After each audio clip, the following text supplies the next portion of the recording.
Hello and welcome to the Weekly Scroll Podcast. My name is Ryan. And my true name is Astario. And today we're doing a couple of things, but the game we are going to be reviewing is called RUINER from Mark Conway. It's a nice little A6 I got here. Oh god, so cool. I love an A6. It's nice. A superior zine size, you know? I do like it. I don't know if it's superior than A5, but at worst it's adjacent to. You know. But also happy ZineQuest, buddy. Oh yeah, happy Black History Month. Yes, both of those things. And ZineQuest. And ZineQuest, yes. So ZineQuest kicks off today. Since I can't even walk out of the room without another project emailing me that I need to sign up for. So for the entire month, we've already been doing ZineQuest stuff, you know. Yeah, we kind of preemptively started it with some friends, you know. Yeah, and we'll continue through at least. I think most of our stuff tapers off by the third week of ZineQuest, because by then a lot of projects are ending or wrapping into their last month or last little bit. But we have a lot of stuff planned in these next 3 weeks. We got just about every day. We have either an AP or an interview or something for some great projects. But we're going to keep doing our every Thursday episodes. And we're going to do zines all month for ZineQuest, which makes sense. Yeah. Yeah. Reasonable. Yeah. And then another reason it's good to do zines is they're shorter, take less time, and that gives us more time to do ZineQuest Roundup. Or just take little naps, you know? Yeah, just little nappies. We'll take little naps. So I think the plan is each week we're going to talk about a bunch of new projects, remind you about the old ones, and then do our review. So we're going to talk about a bunch of projects now, and a bunch of people, if you happen to respond on Twitter or anything to like, hey, talks about your project thing, I've looked all of them. I have saved all of those. I've looked at the dates when they're ending, and we will make sure that we get to those throughout the month as we go. If you know, we've had a thing saying, hey, if you want to come on the show since like December posted. So if you waited till now to ask to come on, guess what? It's too late. But we are going to be talking about projects anyway, even for those that weren't able to come on the show or that we're not going to do AP for or anything like that. So why don't I stop rambling and why don't we start talking about some ZineQuest projects, buddy? And just so everyone knows, we're really going to be honing in on all those really niche 5e projects that are on ZineQuest this year. So that's us, you know. That's us. You know us, yeah. Anyway, so there's some projects that aren't technically ZineQuest but are still happening that I want to talk about real quick, and I'm going to do that. So let's start with one of those. So this is one that you missed on the show that I keep saying you should read and you will love, but this is Deadhalt. I've not read this. I think I have read this. I think I did like it.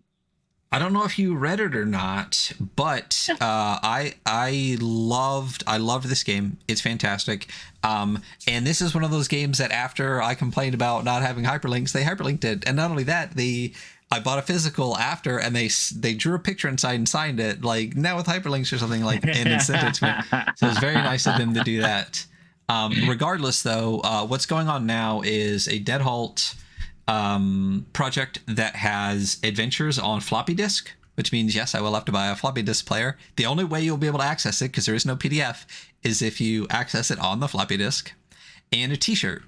And they're reprinting the original physicals for it. Huh. Yeah. I love all of the niche throwback technology that art hipsters love, like cassettes. You know, you get a lot of cassettes in like the punk scene and in the tabletop scene, and now floppies. I'm gonna have to. Yeah. I don't even know what to do about that. I'm gonna have to get a floppy disk reader. Yeah, we love floppies here on the show, you know. Yeah. But yeah, so I grabbed a couple extra of these. So great project. Deadhalt's a fantastic game from Zonware, zonware.net. Just go to Kickstarter, search Deadhalt RPG. I'm really excited for its t-shirt.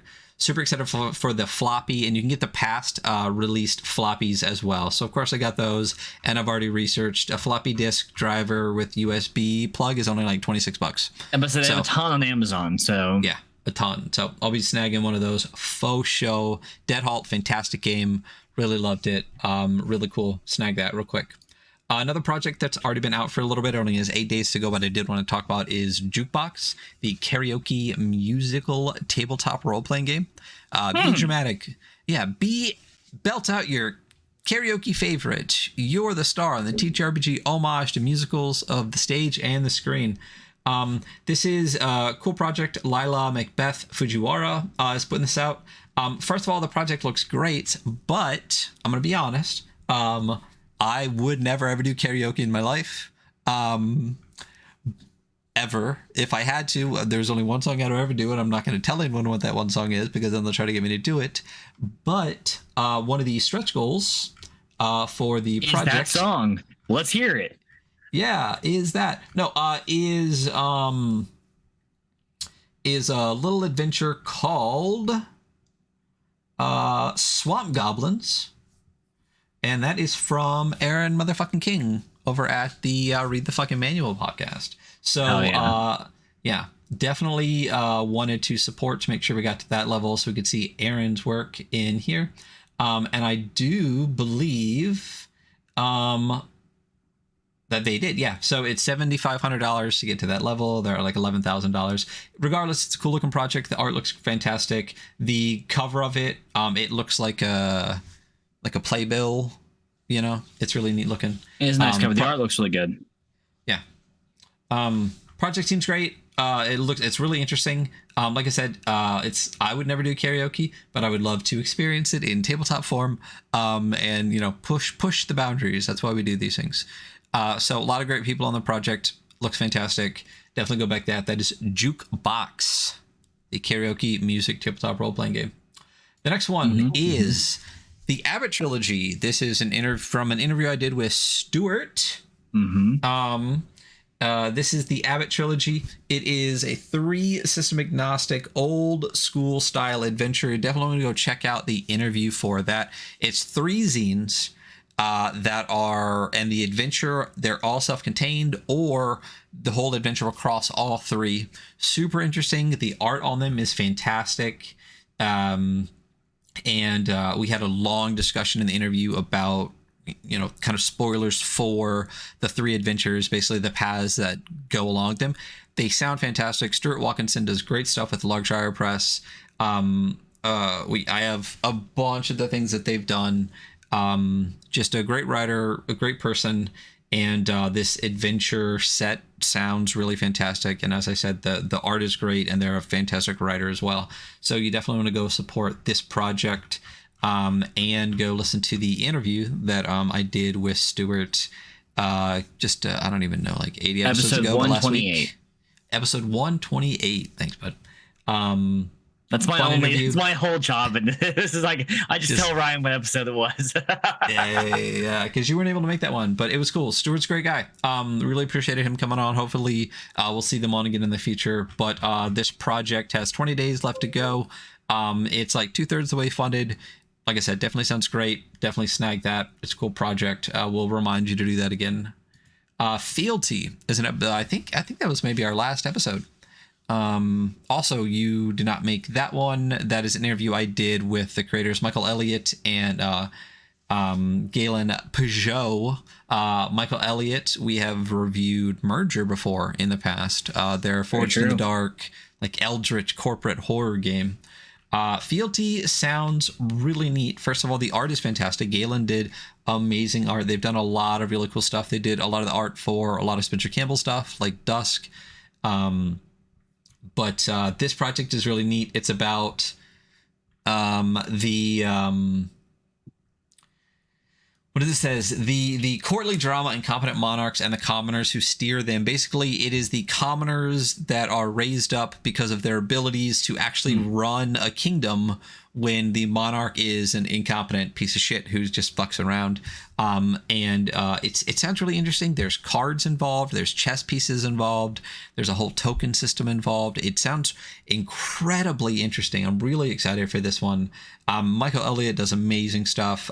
Galen has put out a lot of great games as well, and a lot of illustrations for some other games. So it's just a really neat sounding system to go with an interesting concept of a game, originally kind of inspired by Thomas Cromwell. But yeah, very it looks great. Yeah, the art looks really neat. Wait, there's the horsehead guy. Where's that one? Oh, I love the horsehead guy art. I don't know if they did they do the horsehead one on the page? Hey, listen, if you want to see it, you can look at the thumbnail for our episode 134 when they were on. Yeah. It's cool because there is a fantasy element to it, which we do discuss on the interview on why they do this kind of like courtly drama, but then bring like horse-headed people into it. And the answer is really great, and you should listen to the interview to hear about that. But Fealty is the name of the project. Again, Michael Elliott and Galen Peugeot. The answer is just like, oh, we just thought it was really sick, you know? Yeah. Yeah, it's just dope. I just wanted to put a head on the dude, and no, it's really cool. It's really great. Again, Michael Elliott does fantastic projects. I'm really excited to get rigged soon, but definitely worth backing, worth supporting. As soon as I saw the email, I backed that right away. So really cool. It's already most of the way funded on day one. It's only a 2-week project, so go snag that right now. Okay, some other interesting things coming out. This is Terror of the Stratos Fiend Snake Wolf 3. Now, if you follow all of the Terror of the Stratos Fiends, congrats. It's a lot. This is from Orbital Intelligence. This is Sean Richer. They also do Crapland, which is really fantastic. Mm-hmm. God, just the weirdest shit. I think I have a couple actually. Somewhere. Oh, I'm sure you do. But everything they do is just fantastic and weird. A lot of Troika, a lot of DCC, a lot of stuff that comes out of Spear Witch. The Terror of the Stratos Fiend is a long-running DCC adventure. And what's interesting about this project is that they actually completed Dungeon 23. They actually did it. And this is that. It is a mega dungeon. It's like, I think it's like 400 something pages, and it's only $50. God. Yeah. But it's also right. But it's also, so it's a mega dungeon. So the tagline is an endless dive into a mega dungeon, chases a man who dared to touch a god, a paranoid conspiracy laden level 1 through 6 adventure for DCC. And again, if you follow the Terror of the Stratos Fiend storyline, I think there's like maybe 3 more that are going to come out for that. And then it'll kind of wrap up. But the Snake Wolf stuff plays in with some of the later stuff. It's weird. It's crazy. It's cool. This is the indie RPG shit we really love here, when it gets fucking weird, but it's still really interesting. Everything that Orbital Intelligence and Sean Richer do is great. So definitely want to back this. And again, a 450, I think it's 450 pages. I could be wrong, but I'm pretty positive that's what it is. 450 pages for like $50. Yeah, the early bird hardcover is $50. And then the standard is $75. So it's a lot. And I know from experience, because I have like a million of their things that Sean Richer puts out, like just nothing but fire. So it's a great deal for what sounds like a really great project, and people just love mega dungeons lately. I don't know. Dude, I'm so about it. It's great. Also, shout out finishing Dungeon 23, a thing that we all abandoned very quickly. Not all of us, some of us. Yeah, no, I abandoned it before I even still working started. on my Dungeon 23. So I'm not, because I knew immediately that I would get through one day and be like, nope. So I just chose not to. Anyway, we got 3 more, and then we'll hop into the review. Death Game from Laurie O'Connell. This looks fantastic. Really excited for this. Love Laurie O'Connell. They did one of your favorite games from last year. That's true. Yeah. Hieronymus. Yeah. And I just really totally blanked out there, so that was all just you steering. But yeah, they did Hieronymus, and I loved Hieronymus. They also did Yeah, a that like Lancer adventure supplement forever Yeah. ago that I thought was really cool as well. Yep. I mean, they've done a bunch of fantastic stuff. But the most recent that we talked about was Hieronymus, which won a bunch, not won, which we put in the top 5 of a bunch of our categories for last year. So yeah, they put out fantastic work. And Death Game is a fight for your life for the entertainment of the rich and powerful in a narrative-driven RPG. And anyone looking at this page will instantly recognize the Hodag art that is covering it. So looks great, sounds great. It is a high-stakes battle for survival in the likes of Battle Royale, Squid Games, Alice in Borderland, Hunger Games, etc., etc. Looks neat.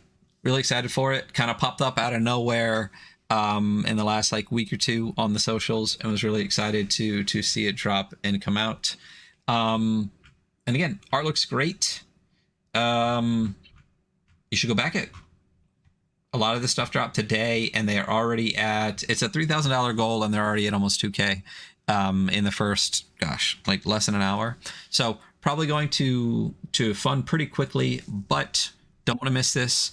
Definitely go snag that. We'll remind you again in the future about it. But Death Game, Laura O'Connell. Boom. Hell yeah.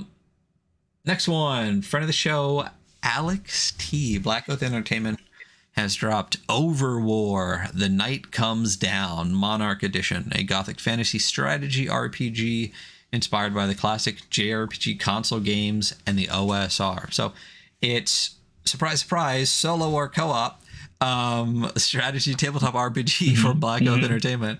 Yeah. Wait, sorry. Black Oath did a solo or co-op game? Huh. Yeah. Crazy. Yeah, it's really weird. I can't think of any, but they're all on my shelf right now. No, I can't. I have a whole shelf that are. Oh wait, no, yep, they're all solo or co-op.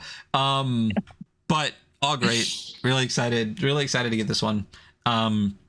Everything. I mean, Alex has been on a bunch of times. They do really fantastic work. Sacrifice is great. Really excited to get Kerneth Ellis as well. But this one, Overwar, The Night Comes Down. The cover definitely slaps you with a little bit of that JRPG. There's like this, I don't know, giant reptilian guy, and there's a Viking character in the front holding a shield up, but the reptile is so big it's like pushing the shield down. It's like strike at the guy. The light coming through the back. It looks fantastic. But that logo is such like a PlayStation JRPG logo, right? I like it a lot. It's also like, I don't know, it feels very bright, like a brighter color palette than what I'm used to from like but which is not a diss. I think it's really cool. But yeah, it is very PlayStation 2 JRPG, maybe PlayStation 3. Yeah, I mean, you're right. I think on the one of the covers for, or one of the pieces of art from Kerneth Ellis is literally like a person standing on a pile of corpses. So that's very on brand. So there you go. Exactly. But yeah, this one is really neat. It is the definitive. So this is the other thing, if I remember correctly, because I'm only glancing through this. I think that this is not a project that Alex wrote, but is putting out. They saw a project from somebody and was like, hey, we should make this a thing. And not only that, we should make it the definitive version of this thing. So everything you've ever wanted to do, let's do that. Cool. Yeah, right. So yeah, it's the definitive remaster of a gothic fantasy role-playing game inspired by Fire Emblem, Yigdara Union, Langrisser, and Yasumi Matsuno. Yep, those are people and things. You're doing really great, buddy. Keep going. Hey, listen. So I'm just trying to find, it is the remaster of Overwar, which has been out since 2022. The Monarch Edition adds new tables, resources, lore, GM tools, and solo play support, and includes all the content from a number of other things that have been put out for it. So again, it is a little bit different than Alex's normal stuff. This is a remaster of a project that's already out right now. It's Richard Kelly is the designer of Overwar. That's what I want to say. And Leo F.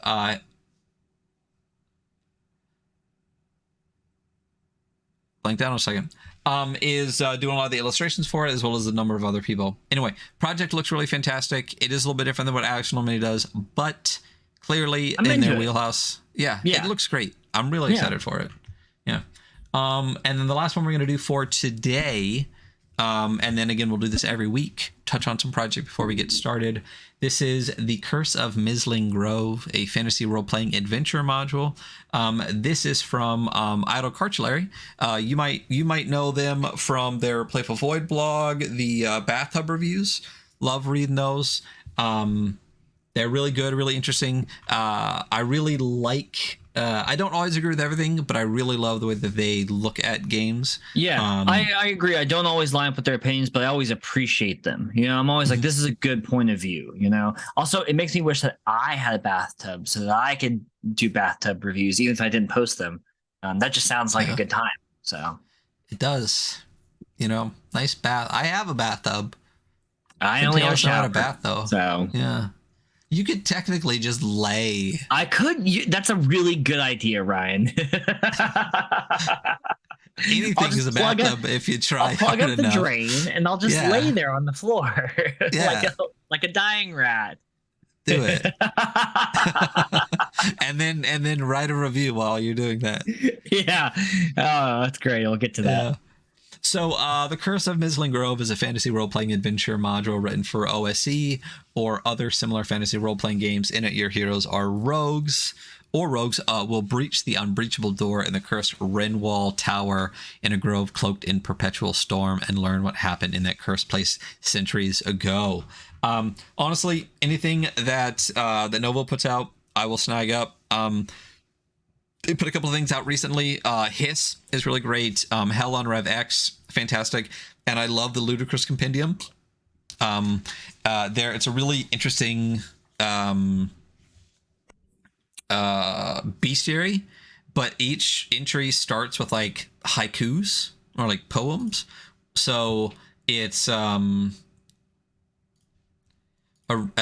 really interesting take on bestiaries that is different than the standard here's like a giant stat block. So really, really neat. Really love those. They do have a podcast as well, the Dungeon Regular podcast, where they go through like old adventures from like Dungeon Magazine, like old Dungeon Magazine. So very cool. I have not listened to that. That's awesome. Yeah, it's really neat. And then in collaboration with Neosis, a queer Australian Filipino artist and game developer. So the project looks great. The art looks great. Excited for this. There's no such thing as having too many OSE adventures. If you're going to write a project for 5e, don't write it for OSE. And I think that's it for today. We got about 1 million more, but we got 3 more weeks of ZineQuest. And that's where we're at. So... RUINER. RUINER. It's funny because it's the size of zine that I would have, and I actually don't have this one. Yeah. What were your... Let's do your quick first takes, and then we'll hop into the review. What did you think? It's pretty small. It's A to so B. Obviously, this is something that I would really like because it is very much within that like family of minimalist tabletop games that I love. It has a very like D20 roll under, Into the Odd, Descendant, Bastards, Descendant hack. It's fucking weird, right? It's super weird. There's some weird shit going on, and I'm super into the weird shit. I would be interested to play this. The traveling down the rungs is like a very like interesting, like esoteric, almost like nebulously described thing that I would love to see interpreted before I try to interpret it myself. How about you? What were you thinking? I think it's weird as shit. I thought that you would love it, especially the magic system. I thought you would find it really interesting. Yeah, I do love the magic system. I do love this. I read it and I was like, oh, I do really love this. This is the type of weird that I really get down on. So yeah. This is, when I thought of this, I thought this is really fucking cool, but I also think that Hunter will think this is really fucking cool. This, to me, definitely leans towards, like, acid mages. And that's exactly what I was thinking going through it, like, especially moving down the rungs and, like, everything fades. And, like, what an interesting concept. We'll get to it, but... Yeah. If I had to say one word, it's a word that you said already, it'd be esoteric. It just feels esoteric. So... let's get into it. Yeah, let's do it. You know what? Let's do it. Let's go ahead and review a game today. Oh. Is that what we're gonna do? Is that a thing? Yeah, that I we think do so. here on the show? Yeah. Oh, all right. Ruiner, Mark Conway. Also, I actually love this cover. Yeah. And I think this like fucking hit you in the face red with like the yellow going through it.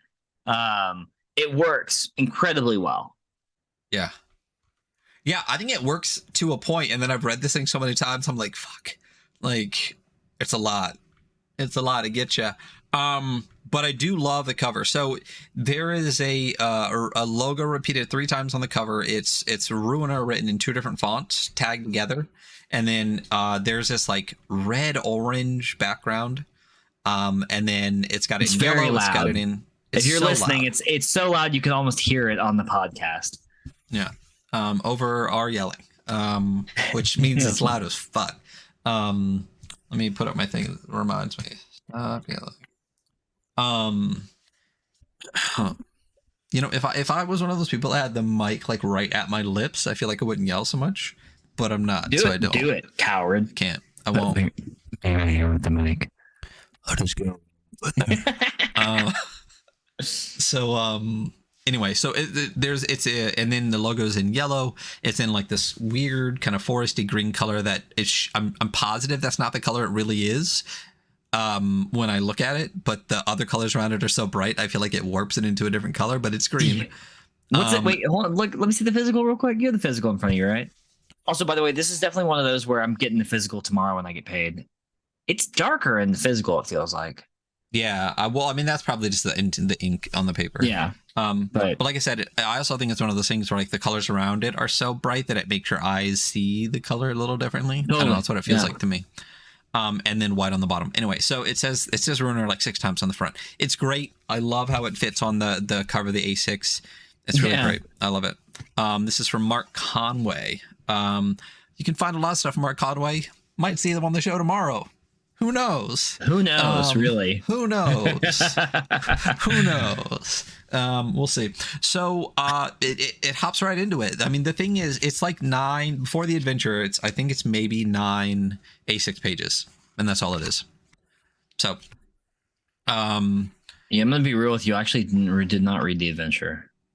Oh, well, we're not going to read it on the show anyway. I know. Because we don't read adventures, but it's interesting.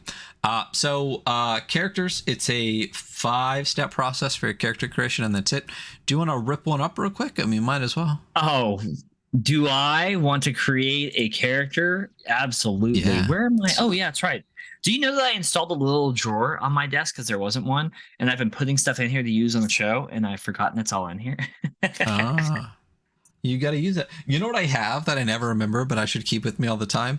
You remember that little, like, that dice roller that's like its own little machine? I was going to ask you today. I can't remember the name of that site because I really want to get one of those. So yeah, no, they're dope as fuck. I need to remember where it is so that I can find it, because it would be so much easier to just be like, oh, there's my dice.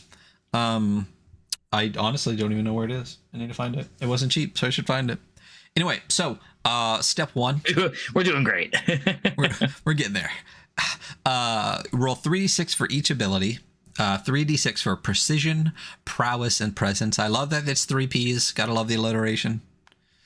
I like the names too. I like. Yeah. I'm a firm believer in what you call your stats or abilities dictates how your player characters interact with the game. Well, you know, absolutely. I mean, look at himbos. You know what I mean? Like lips and that's thighs an and amazing example.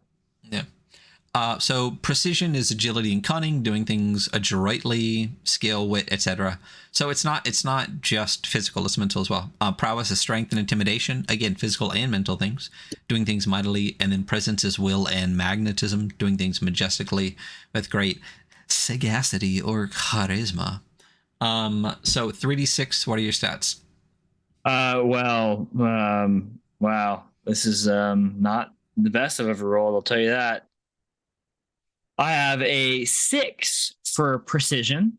I have a 15 for prowess, and I have an 8 for presence. Wow, so you're just muscle. I'm just a strong dumbass. There you go. Just a strong, clumsy dumbass. That's good for you. So step 2 in character creation of the 5-step process, you roll 2d6 plus 6, and that's your vigor. Vigor is basically your health in this game. So what is your 2d6 plus 6 for your vigor? 12. 12. That's a solid vigor. Yeah. Yeah, for all the spells that you can't cast because you're dumb as fuck. Step 3, roll 1d6 plus 3 for the number of letters in your true name. 5. So you got 5 letters in your true name. And what is your true name?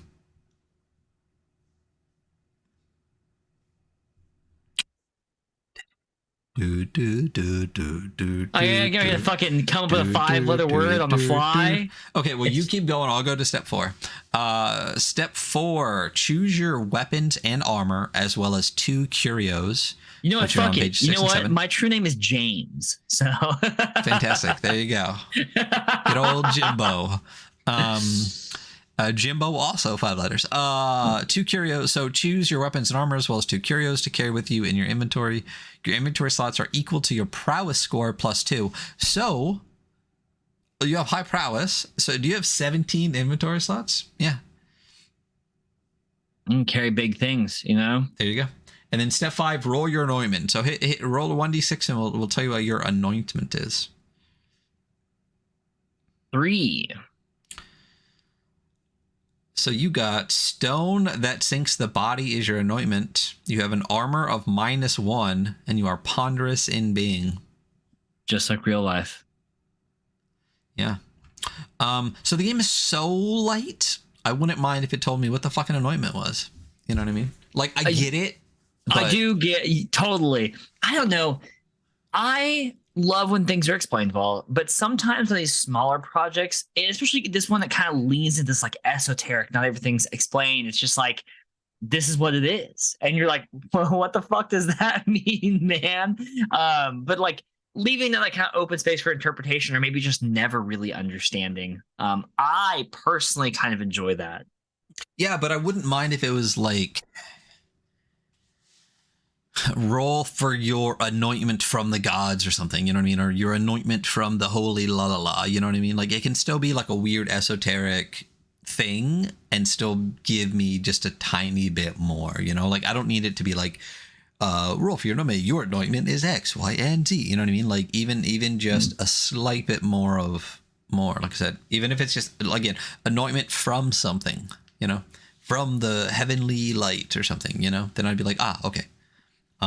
But some of the other ones are neat. These are really interesting, weird things that add. Like number 6 is an opened skull.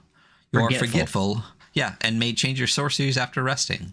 Whirring rage, plus 3 damage, but you lose 1 vigor each round of combat. So you are stone that sinks the body. Like one that doesn't help you at all. Your armor is -1. I am ponderous in being though.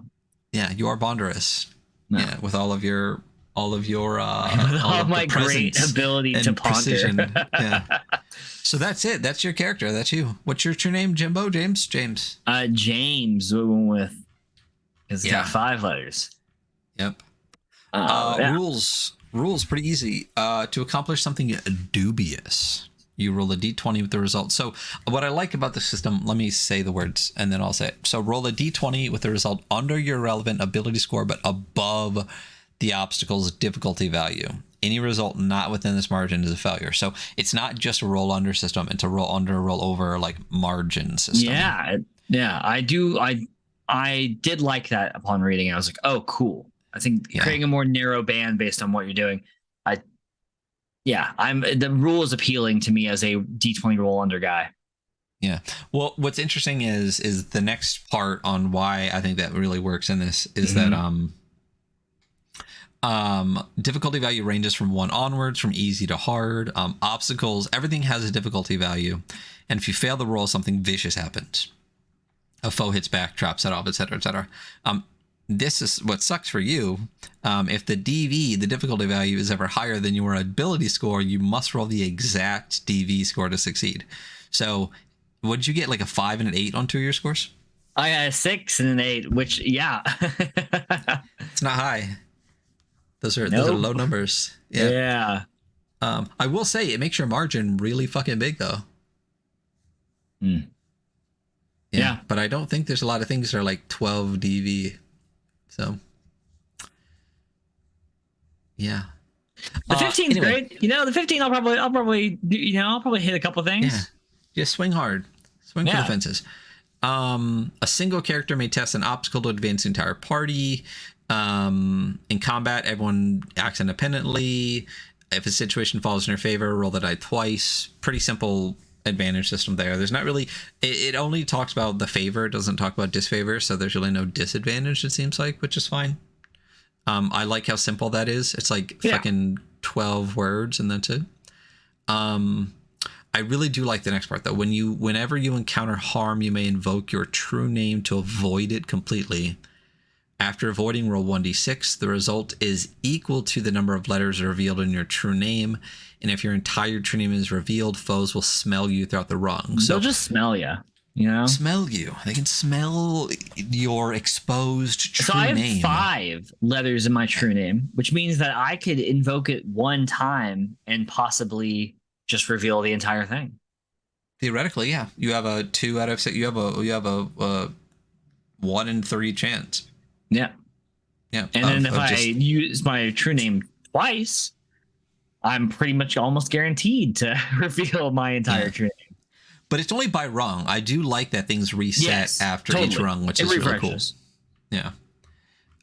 Speaking of that, going into exploring. Is there a part in here I love this part. Yeah, absolutely. You will never return where you've left. These places will fade because of you.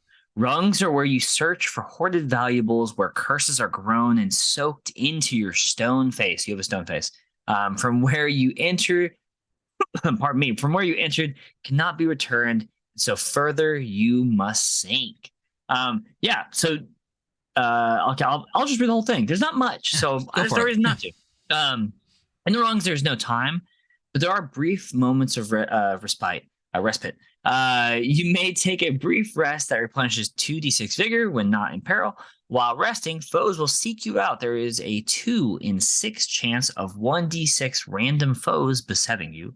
When a rung is fully exposed, you may absorb its light before leaving to bolster yourself. However, some obstacles, big O, might prevent you from doing so until they are dealt with. When absorbing the light, choose an ability, roll 3d6. If the result is higher than the current ability score, increase the total by 1. Upon leaving a rung, it begins to wither. Light will dry into darkness. The inhabitants will either seek refuge in another rung or remain until a slow whimpering end. Be sure to collect all that you need, but before proceeding, as you cannot return. Entering a new rung conceals all letters of your true name, masking yourself from its inhabitants. These might be some of my favorite exploration rules I've ever fucking read. Very vibey. So vibey, but also just so clean. And like, what I really like about this game is it is like interestingly, like weirdly, esoterically, like punishing, but also not punishing. Yeah. You know what I mean? Like, so basically you're on a rung looking for valuables and everything like that, and you're gonna find weird shit, but after every encounter you can rest to get vigor back after you encounter stuff, but every time you rest there's a chance that more stuff finds you, but when you leave the rung it disappears. It no longer exists. I like the idea of like an NPC or like an enemy that is constantly like jumping down the rungs after you, you know? Yeah. I mean, because it says they could either chase you or stay and disappear, because every time you leave a rung to go to descend to the next rung, you absorb the light of that whole rung and basically like cause it to cease to exist. And that's what gives you your advancement. Like, you advance by descending, by taking the light from this whole like mini realm that you have just hoarded and battled through. That's so cool. I really love that. It is very cool.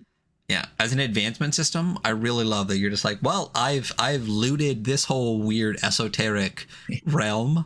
Like, let me just slurp that light and I'm out, you know? So it's neat. I dig it. Encounters. When meeting unfamiliar beings, some might not be quick to anger. I really love that. Immediately it says you don't have to fucking fight everything. You can test to precision to slink past it, prowess to chase it away, presence to engross it, and only when you fail do hostilities arise. I love that. Characters and foes roll a d6 every round. Highest act first. Ties go to characters. Environmental effects act last. So characters have 3 actions in combat. Foes have 2 actions generally in combat. Pretty much everything takes an action for characters to do, like dashing, using an object, swinging a weapon, everything like that. And you can do them in any order you want. I also love that kind of stuff where like it's all just like do it however, because what difference does it make? You know what I mean? It's just everything is an action. So go ahead and just do whatever you're going to do with 3 actions. 3 actions over 2 for enemies is interesting. And I was wondering if it was because of how difficult it could be to hit an enemy based on their difficulty value and you rolling under. Sorry, yawn. I would be curious if it's mechanical or if it's, and I mean the answer is probably both, but I'm curious if it's mechanical or if it's more flavor, right, for the game. So like all of the foes that exist on the rung would theoretically just cease to exist when you leave that rung. So I feel like you're more corporeal to an extent, you know what I mean? You're more real, you know? Yeah. So so that's how I saw it, is like you're more real, so you get to do more stuff, you know? You keep it real. That's how I feel about myself every day. Yeah. That's why I get 2 actions. Foes, so foes commonly have 2 actions. Foes vigor is doubled its difficulty value, which is again a neat, nice round system. When it reaches 0, it's gone. A foe's sorceries never drain its vigor. So that's the other thing. Foes get sorceries all day, but we'll get to in a second, your sorceries drain your vigor. A foe may choose to attack you as an action, causing you to roll. Okay, so the other thing too is when you attack, you can try to hit it, but it can hit you back if you fail. And when it tries to hit you, you can hit it. So if you roll above its difficulty value but under your relevant ability, you avoid it. If not, it damages you. If it succeeds, you damage it. So this way you may exact retribution. I love that line. I love that line so much. But it reminds me of Derf a little bit. Derf has a similar system where like anytime you attack something or something attacks you, there's an opportunity for either of you to walk away damaged. And I really like that. I think it's really like it keeps combat cool. Super interesting. Yeah. I like the exchange hits thing is really cool. They're what is that game by Feral Indie Studios that I played a few times? You're talking about Vermhack?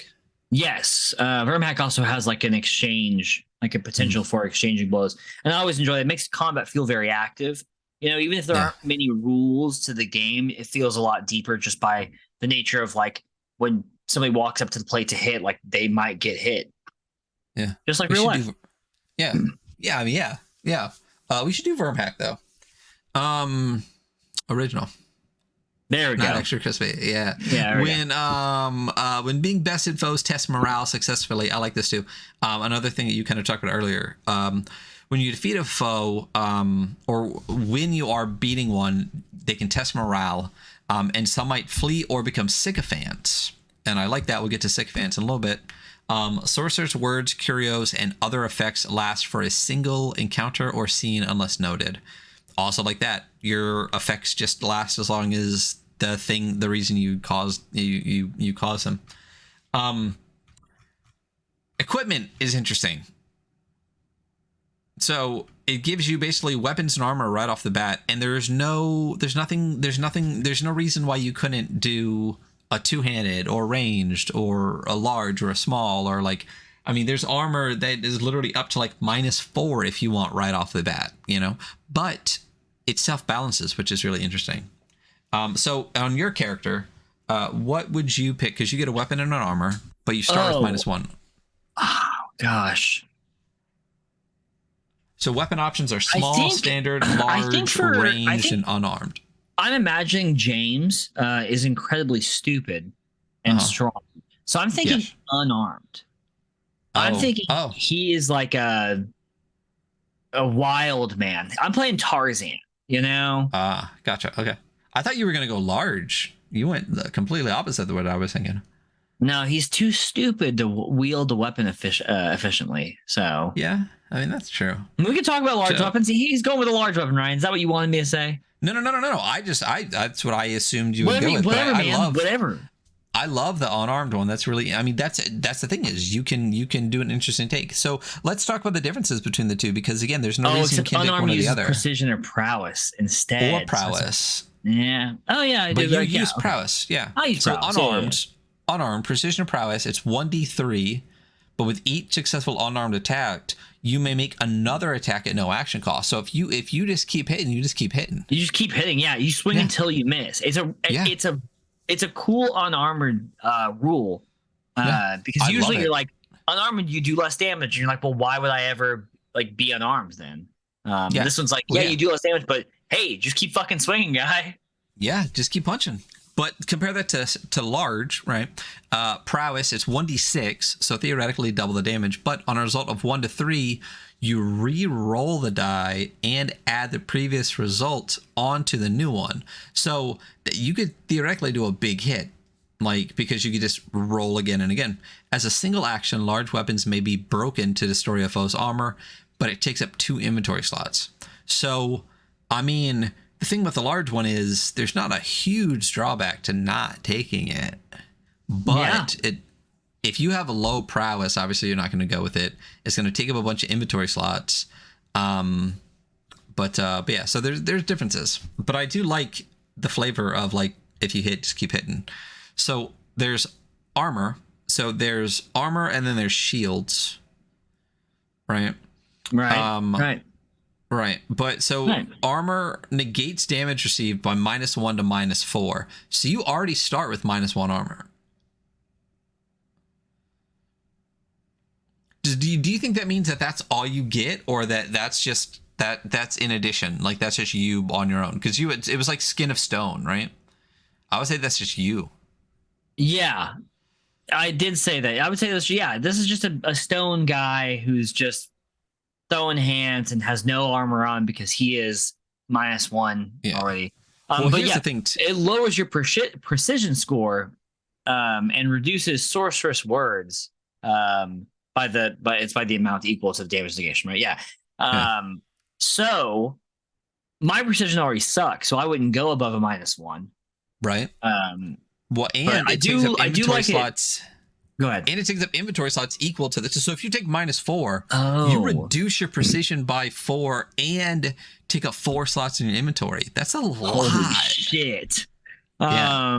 God, that would fucking suck. I would do that, actually. I would make this like the least precise person ever. But I do like the whole like it affects your sorceress words as well, because that's a very classic spell weaver. Can't wear big armor because it's gonna fuck up how you talk about your spells, you know. Yeah. I do dig it. And then shields too. You could take a shield. Those shields fully negate damage from a single attack. Shields have a 1 to 6 chance of breaking after the attack. This chance cumulatively increases by 1 to a max of 5 and 6 chance after each attack. I love that mechanic. I really, really love it. I don't remember what else we saw recently. Oh, I think you and I were individually talking about kind of like a variant of like Mothership. It soaks until it exceeds and then breaks, but then it's gone. But I like the idea that it breaks, but then like just reduces kind of as it goes down. This reminds me a little bit of that, where like, so shields fully negate damage from a single attack, but have a 1 to 6 chance of breaking. But every time it does it, it gets higher and higher and higher until you have a 5 and 6. So eventually it's gonna just break. Which makes sense. And it's kind of like what I just said, but like backwards. It'll keep stopping a single attack until it breaks, but it like breaks down every time. I love it. I think it's a really elegant way to have shields be something that you can have for a little while, not just single use, but aren't like a permanent part of your armor. It's really interesting. Curios. The best part. Curios and sorceries. Yeah. Oh, so you get to pick. You get to pick 2 curios. Which two would you pick? So the first one I really like is rose salt. I just love the idea of the salt boundary. Like, so rose salt, pour out entirely to halt foes from crossing its boundary. Like I always love that, and like Supernatural or other ghost shit, where they're like, yeah, we draw a line in the salt of salt, and spooky things can't get through it. And then,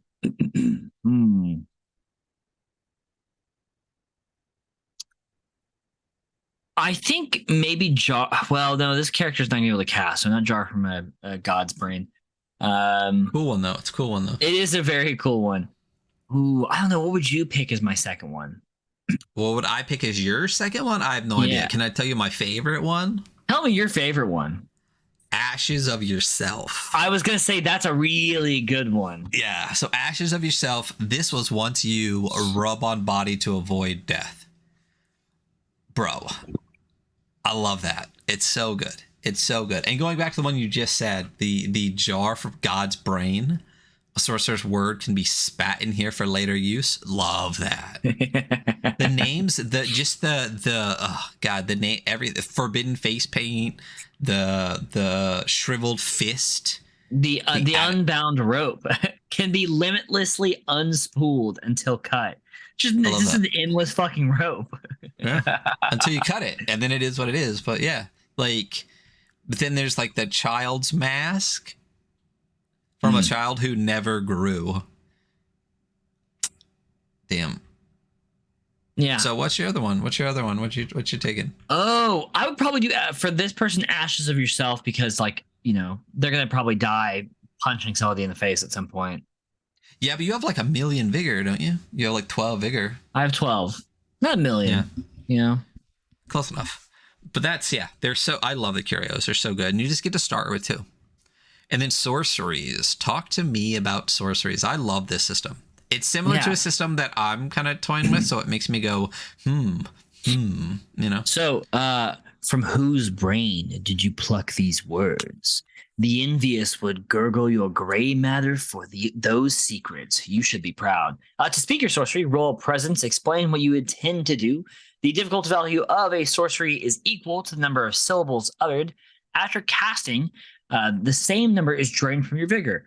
The price that is to be expected for uttering such secrets. The sorceress words you know are equal to your presence score divided by 2. My presence score sucks. Your presence score divided by 2 areas. Rounded down. Choose from below or record your own. When a sorcery is intended to harm, it deals 2d6 plus 1 per syllable points of damage. I love this. Very clean, very lightweight. You know what it reminds me of a little bit? What game does this remind me of a little bit? Just a tiny bit. Just a little bit. It's an Adam Bass. Oh, yeah, totally. Yeah. Necronalis. The one that I really... Yeah, thank you. It's Necronalis. Like the whole like I almost words. said astronauts for some reason. I don't know why, but the whole like words thing, but also like the memories thing, and like how you have to add word, like you use words, the thing.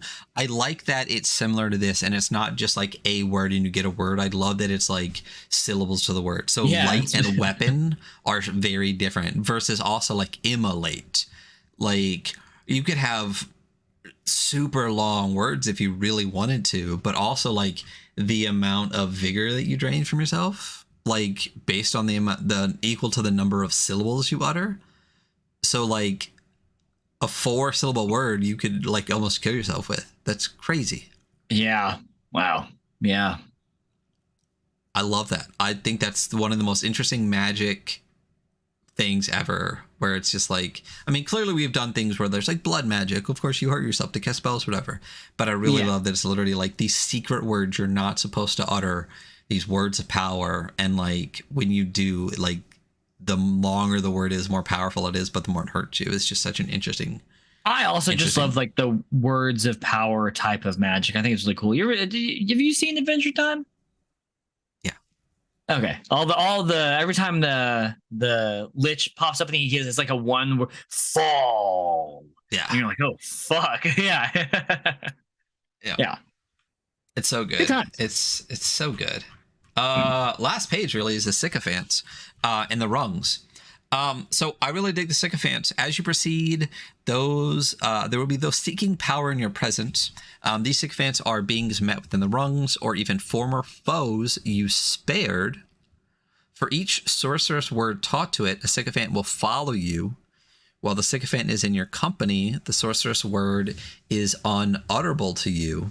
Upon entering a new rung, the sycophant must be taught a new word or will depart from company. Again, I love the self-limiting aspects of this game, where, yeah, you could have this thing following you around, helping you battle, doing whatever, but like as you take it from rung to rung to rung, that's another word you can't use, and another, because I assume it stacks. I think it's the only way you can read this. Is that you read it as it stacks. I mean, I think personally that's probably how I would run it. Yeah. Regardless. But I'm like 99.9% sure, like, that's the point. Well, we'll never be able to ask Mark Conway, so. Yeah, it's not like he's going to be with us sometime soon. But that's the only thing that makes sense, because like you have to teach another word, or it goes away. So it's like a weight on your spell casting, where like eventually the sycophant's going to have like all your words and you can't cast them. You're going to get to a point where you don't even have any words left to teach, and then they're just going to go away, you know? And I love that. I think it's such a cool thing. And I love just like the lore concept of it too, where it's like you spared a creature, now it follows you, but you have to like teach it now in order for it to stay with you. It expects a thing from you, you know? Yeah. Rungs. I know you love them rungs. You want to talk to me about rungs? Yeah. So a rung is a place and time melded, a patch of quasi-natural matter squeezed together, where forms of mock life experience sensations after the dissolution of the last collective consciousness. What the fuck? I'm gonna be honest, I don't know this word. Puissant. Okay, I've heard the word. The most puissant demiurges weave rungs at will, while lesser deities seek to claim turf on existing rungs to call their own. Every rung differs in tone and purpose, yet each possess an array of light which shifts periodically, changing the demeanor and taste of its inhabitants, regardless of if they are native to the rung or not. When designing a rung, consider who made it, what it was made for, and how it is connected, who is meant to dwell here and who is not. Rungs are interesting. They're like, they're created by like deities and demiurges. Like, they're just demi-planes that you move from one to the other. Yeah. What do you think happened to the creators, you know? Well, I think the creators still exist. What I really liked, what I think is really interesting, is where it talks about like the most powerful ones make the rungs, and lesser ones like just try to exist on the rungs that the more powerful ones are able to make.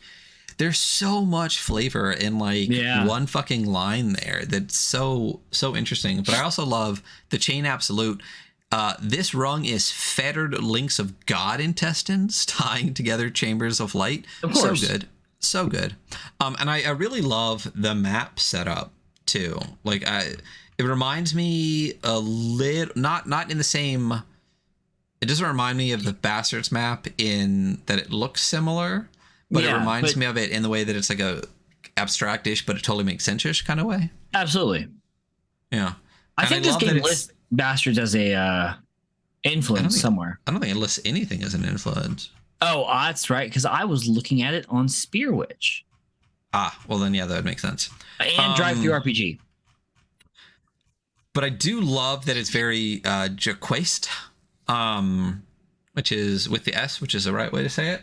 That it's got a lot of like loops and backward movement. So like from 1, 2, 3, 4, you can go in all the different directions. 6, 7, 9 is another loop. So I really like the way that it was structured in a very not linear fashion. But also I love this roll 1d6 for the color of light, and you would re-roll after each rest to see what the light color is. Roll a d6 real quick. 6. So you would start in a scintillating light. Traveling to a new chamber restores 1d3 vigor to you. Makes sense. I really love all these various different kind of like add-ons and stuff to it, like your anointment in the beginning. Like it's a cool way to change up, like because you could get warlike and then roll damage twice and choose your preferred result, like for the whole ring, and you get a +1 of prowess. You'd be sitting at 16, so it's cool. So the chain absolute is an adventure, which is neat. So it's 10 rooms, like really, really interesting. I mean, let's just pick one room to talk about just so that we can like give a kind of an understanding of what it goes. So let's go with, do you want to roll a 1d10 or you just want to pick a cool one? You said 1d10? Yeah. 4. A connecting link. A spiraled stone blocks the path forward. 2 hands outreach from the wall, their fingers sign to the party that in order to open the pathway, they must leave something behind, an item or a letter of their true name for each hand. Once relinquished, 1d4 quarrelers, which are highlighted in yellow, so those are bad guys, and a shame bracer rush forward to steal the offerings. Shame bracer wears the armlet of the oath, which is +2 prowess, -2 precision. Carry 1 ally effortlessly. Did you start with that? Is that how you? It's a great magic item. Carry 1 ally effortlessly. Just toss me over your shoulder. And then at the end are a bunch, like in my opinion, a surprisingly big bestiary for an adventure this small. Yeah, they're so good. Like the quarrelers, I love so much. So 2 desiccated bodies tugging a single weapon. Death cannot halt their grudge. So they're literally like desiccated and dying, but still fighting over the same weapon and then fight you with it. So good. DV2, Vigor 4, damage 1d6. They get 2 actions, and then their special is when reaching 0 Vigor, the quarrelers rally and act as though they possess 1 Vigor for a single round. So they get one bonus one. So I really dig that. What's the highest DV thing here, though? There's a DV4. There's a 5. There's a 6. Yeah. And an 8. Pillarhead's 8. Pillarhead's 8. So if you had to do some stuff against a pillarhead without your prowess, you would have to roll an 8. Yeah. Or you would just fail. Crazy. Bummer. And that's RUINER. So the back cover, it says, where you have arrived, you will not return. Lower onto the ladder before your foes reach you. There are many rungs yet to see. The flavors, you can fucking taste them. Flavors. Taste them. Let's go to the scores. So obviously this is the zine. It's itty bitty zine. This is exactly what we want from a zine.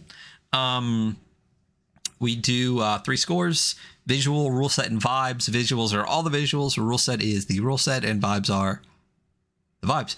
So thoughts on visuals? It's a cool minimalist game, you know? I mean, there's not a ton going on here.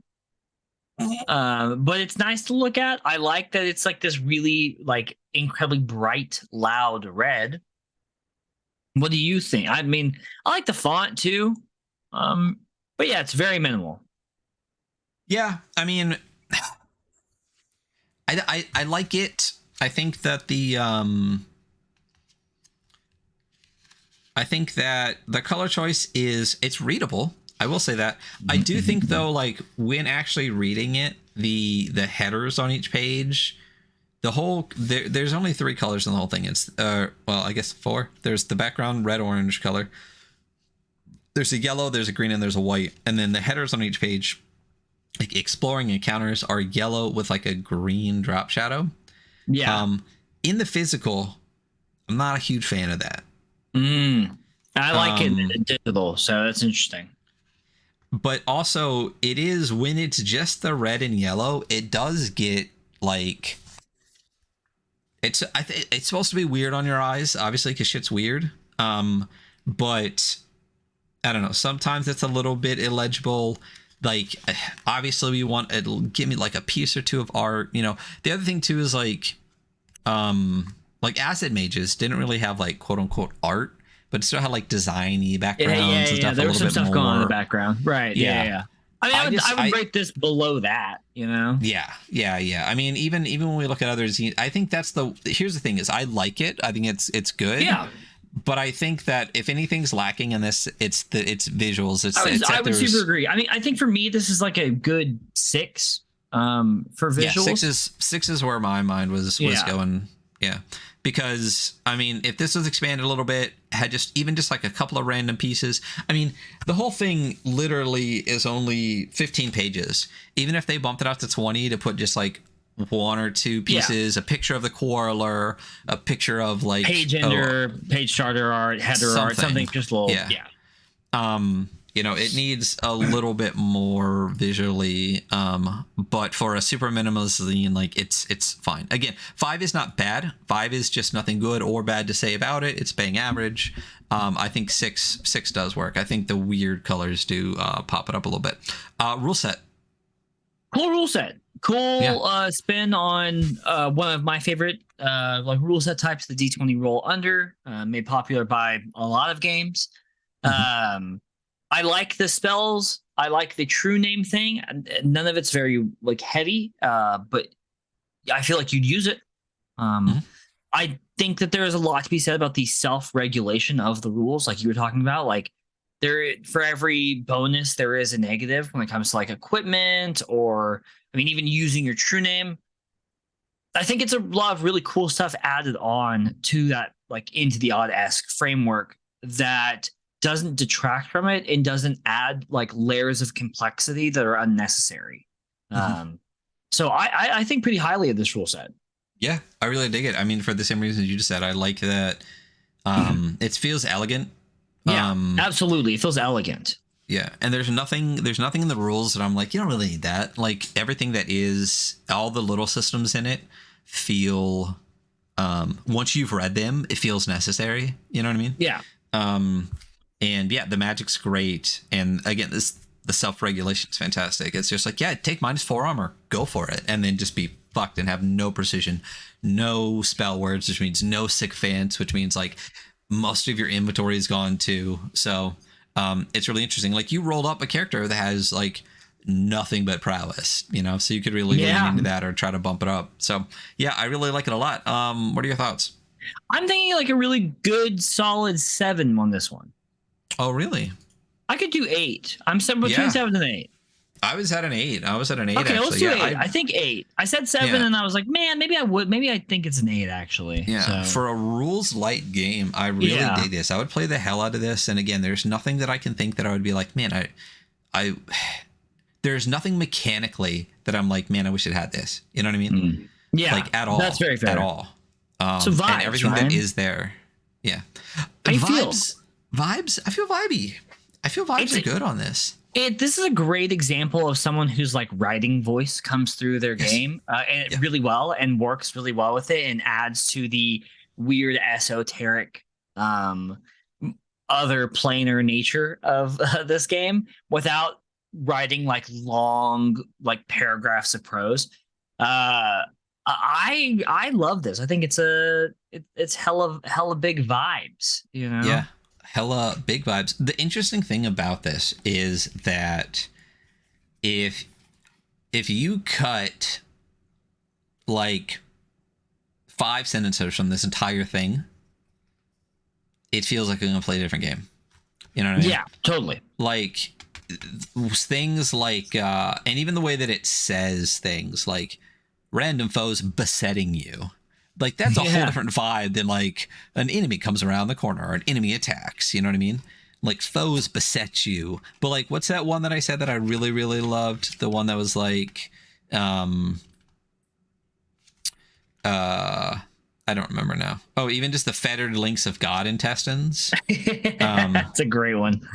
It's such a good one. But there's just a couple of lines in it through the entire thing where you're just like, fuck, like even just that last little bit, this way you may exact retribution. Like get rid of that line and the sentence above it is just mechanics. Yeah. But that line at the end goes, oh fuck, like it's still weird, it's still esoteric. So yeah, vibes are high. Thoughts?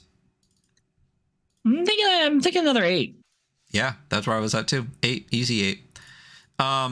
I think realistically, like the increased visuals would increase vibes. You know, I mean, but that's just how I agree. I think there's a that's lot just how good brains here, work. and I do want to play this weird little thing. You know, it's it's such a weird little thing. It's such a weird little thing, and I would play the hell out of this. I would play the hell out of this in a second. I would keep this in my back pocket and be like, "Hey, kids, you want to play like a weird little thing?" But like not kids, like my coworkers or something, you know. Sure. But yeah, so this is 22 for Ruiner. Love it. This is from Mark Conway. We alluded to it a couple of times on stream, but you can expect Mark on the show tomorrow. We're going to be playing some Meatheads, which is a weird meathead game. You can go check it out right now on their itch page. It's halfblark.itch.io.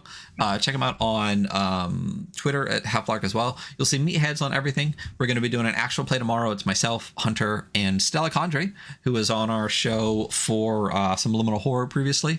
They also do some great stuff. We'll make sure we talk about theirs. Red Solstice 4 just dropped from Stella. But really excited for that. It's a very interesting game. We will be, I believe, doing some type of dungeon crawl with our meatheads. But meatheads is a bunch of like system tools for old school gaming with a lot of funny vibes. Excited for that. Mark Conway's done a lot of, yeah, I'm really excited. Mark Conway's done a lot of great stuff. Check out all of the things. It's one of those things where when we started talking about this, I was like, wait a minute, I have this from you. Oh, and I have this from you. Oh, and I have this from you. And yeah, so be here tomorrow for that. And every freaking day, pretty much for the rest of the month, to talk about more ZineQuest stuff. If you're listening, you have a ZineQuest project, just find us on Twitter, drop it on one of our tweets. We'll do our best to get to it. Otherwise, we had a submission form open for like 3 months, and it's closed now because we got a ton of submissions and we're talking to all of those people. So next year, be prepared. Odds and ends, got your tweet. We will be talking about your project as well. That is it. That is us. That is our episode. Nice and tight this one is. Buddy, you have a good day. I will see you all later. Bye. Bye.